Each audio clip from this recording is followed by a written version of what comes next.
almost 35% of Big Bazaar is apparel and clothes. And I'm not counting the small stores called FBBs.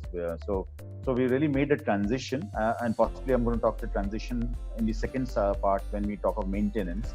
But so FBB as a brand came into our life. Today we've got close to 98 standalone stores called FBB. It competes with much earlier entrenched players and who done a wonderful job, especially in the northern hinterland. We have V2 Retail, then there is Max from Lifestyle, there is Reliance Trends, all of them compete. In a way, also getting into the Pantaloon territory, some in space which we had vacated as a group, but we are getting there by coining this whole new market called value fashion. So that's, I think, the second thought which was there. When all this was happening, we had to destroy one more thing organizationally, and I'm going to just branch out, and possibly for those who are in HR, it's a lesson for me. It was a big lesson for me as well, of how do you construct organize. We are roughly 290 Big Bazaars and 100 FBBs all over the country, right from Agartala to Tirunelveli to Bhuj to Jammu, different communities, different realities. How do you kind of run the show? And you're in food, you're also in fashion, you're also in home. How do you run the show? So we destroyed one very classical part of the organization, which was hierarchy and centralization. We had to destroy it. And the reason for the destruction was to go back and say, sitting in Mumbai, how will you know what is needed? So one of my favorite anecdotal examples which I give, which is in Guwahati during Bihu. I don't know which Bihu. There are two Bihus they celebrate. Anyone from Guwahati can give a raise of hand. But there is a promotion which we run where customers, if they buy a certain ticket size from us, they can choose their choice of fish from the store. So there's a large fish stall, and then if you buy worth 2,000 rupees from Big Bazaar, you come out and say, "Ye machi dena," and you pack him the machi. Now, when this idea came, it came from the store. My marketing team found it the lousiest and most ridiculous idea, saying, "Ye to bakwas hai, aisa thodi hota hai, brand ka kya hoga?" And we said, no, we should support it because they know the reality much better. And today it is one of the most popular promotions done in Northeast. It's finally moved into other fish eating markets as well. And the point which I'm raising is a simple thing like this, where the Guwahati guys believed this is their reality, but my marketing team was unwilling to accept that reality. We got challenged and we destroyed it. How did we destroy it? We destroyed it with the defining the store as a unit who's quite independent. So we actually created this term called, we used to have earlier only few festivals like Diwali and Holi, and it had a predominant North Indian sensibility to it. We actually destroyed it by saying, let's create a universal language called Har Tyohar Mein Big Bazaar, which finds its own language terms. And then we actually decided to celebrate 72 festivals. So as we speak, we celebrate 72 festivals. We actually crowdsource ideas for it within our teams. So I remember when we wanted to do a Tamil festival, I hope I can remember that name. It's a festival of kind of mourning and change which happens of individuals. It's celebrated in interiors of Tamil Nadu. We actually put out a post to our stores saying which stores want to celebrate it, and the Chaitra sale is quite popular. Yeah, okay, right, yes. So this sale is called Thaipusam for those who are Tamilians on the group. And when we kind of put this notice across, we saw almost 30 to 40% stores coming from outside South who wanted to celebrate it. And they were telling us a story that there were enough Tamilians spread across the country and who wanted to celebrate with their Tamilian folks. So that's how we did it. And what it meant to us, what it meant to me also, was really letting go of a lot of power. We actually, in retail, we say that at any point of time, there'll be around 350 to 400 decisions. And our belief is out of that, 250 to 300 decisions can be on autopilot. So we say, why do you need a hierarchy for it? There are another 50 to 60 decisions which need a validation. So we need possibly some audit or some commercial. And then there are 20, 30 decisions which will need a little bit of strategy, a little bit of thought. Only those need to come to the hierarchy. And that's how we decentralized it. We actually run the whole organization with 8 or 9 CEOs. The names are, well, more from an external perspective, but they're really holding teams together and they're fully independent for those 350 decisions. And that's the organization which we run. Because if you want to imagine simplified, when I try to explain to investors what Big Bazaar is, it is food, fashion, home, roti, kapda, makan, and then there are 200 odd cities in which you're present. And each one of them at times will have a lot of commonality and some bit of uniqueness in nuance. Some will be price sensitive, some won't be, some would need a lot of respect to the customers, some will be not bothered about it, some will be very poor markets, some will be very rich markets. So how do you kind of get that all together? There is of course the backbone of data, which I'm going to talk about later, but at the end of it, the execution has to be much closer, and that's how we kind of destroyed the hierarchy and made a decentralized way of work.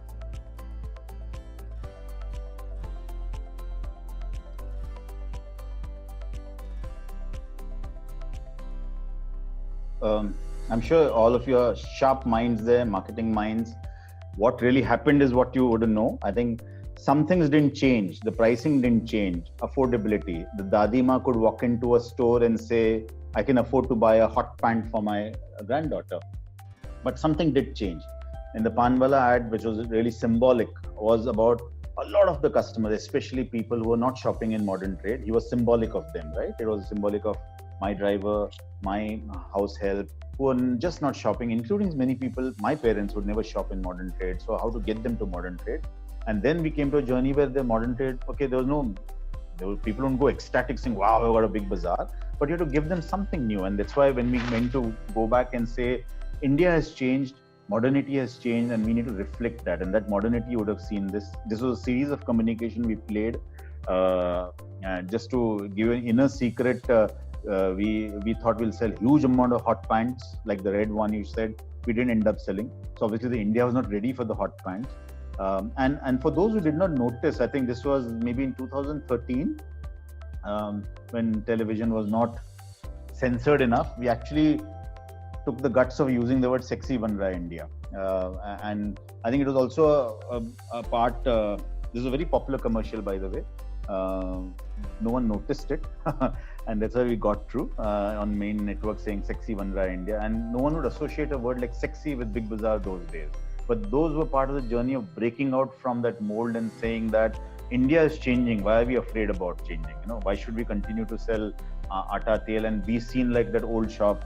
And why don't we change? So FBB, this, Sunburn, many more things, IPL, Varun Dhawan, all that stuff came. We also had Mahendra Singh Dhoni, who was the captain then, actually saying that Desh badla, aap kyun nahi badal rahe hain? This was just one journey before this one.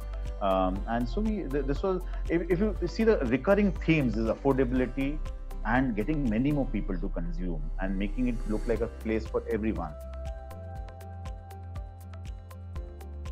Good evening, Sadashiv. This is Sonak Sekia. Hi, Sonak. Yes, I have two questions on my mind. So first one is regarding what were your key learnings in terms of managing the back-end supply chain? So in the pre-COVID scenario, generally the big retail firms, they generally tend to structure their supply chain partnerships on the basis of leverage, right? So since Big Bazaar is a big player, so they will get the better end of the deal whenever possible. But now I feel the firms may need to be more strategic in choosing which alliances are essential and which are transactional. So it's like rather than asking what's in it for me, the question should be what if this happens? So it may be necessary to forego some of the most profitable partnerships in terms of profitability in favor of those that may withstand a missed shipment or delayed payment here and there when bad times come. Yeah, so that's very true. And fortunately, we have a good mix of both. Frankly, we got partners who kind of pulled out for their own reasons. I'm not going to judge them, and the partners who supported. And I have only one lens. I think anyone who did it for their own internal stress, I still end up having respect for them. But there are many others who said these are our norms or these are our SOPs. I don't get that, because I think one thing which COVID told us that you just park all your SOPs and think of it as if everything has changed. So there were a few handful of partners who kind of quoted SOPs much more than anything, saying this is our norm, this is what it is. And I don't get that really. So frankly, you're right in that sense that there will always be a mix of customer, vendor, partners who will sell support or non support. I saw a different lens, however. I think people who are more agile, who are able to deliver it to you despite the blockades, people who had enough agility in terms of giving you smaller packs, people who are able to kind of cut down, and some of them are very agile to say we have 40 products, but we're cutting it down to 10, but we'll make sure that 10 comes to you regularly. I think that one more than anything else. Frankly, we also parked margin for a side. I think these agile partners also kept their profitability also aside and said, let's first serve the customer. So I would differentiate them not so much as who are a more profitable partners or not. I would say who are a more agile partners or not. And for me, that's a different story. When after COVID, whenever we look at lens again, we'll of course bring the profitability lens forefront, but I'll also add this lens of agility, and maybe there'll be a better tick mark for some of them, and there'll be a lesser tick mark for some of them on the space of agility. Okay, thank you so much. And my second question is regarding the hygiene and safety. So I was going through one of your YouTube videos. Yeah. So on a long term, sir, are you thinking that hygiene and safety as a retail sector standard, or is it going to be a differentiating factor for Big Bazaar physical and online stores now in a market which is full of incumbents as well as new players? So do you think these safety and hygiene standards are a fad that's going to go off with the fear of COVID-19 in a year or two? Or are these going to really change the customer's behavior or how they look to the Big Bazaar? So I'll give you a slightly grey answer and bear with it, because frankly, I don't know what's going to happen in March. I mean, I'll be fooling you if I say, no, I can see this happen. But I'll tell you two things. One, during the COVID period, why retailers like us had to really raise the bar.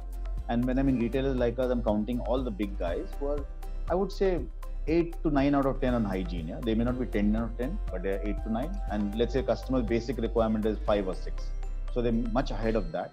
Now, despite that, we found that the customers were raising the bar much more, because for the first time, I think the brand and the customers knew as much about COVID and hygiene. It's never been a situation like that. It is always the retailer who knows a little more. But for the first time, the retailers knew a little more of COVID. Retailers and customers both knew equally about COVID. And I think that was the first lesson for us, where we had to raise the bar significantly. If I were to look at physical versus online, actually physical has an advantage over online on this count, because physical, you can actually see what you're buying and where you're buying from.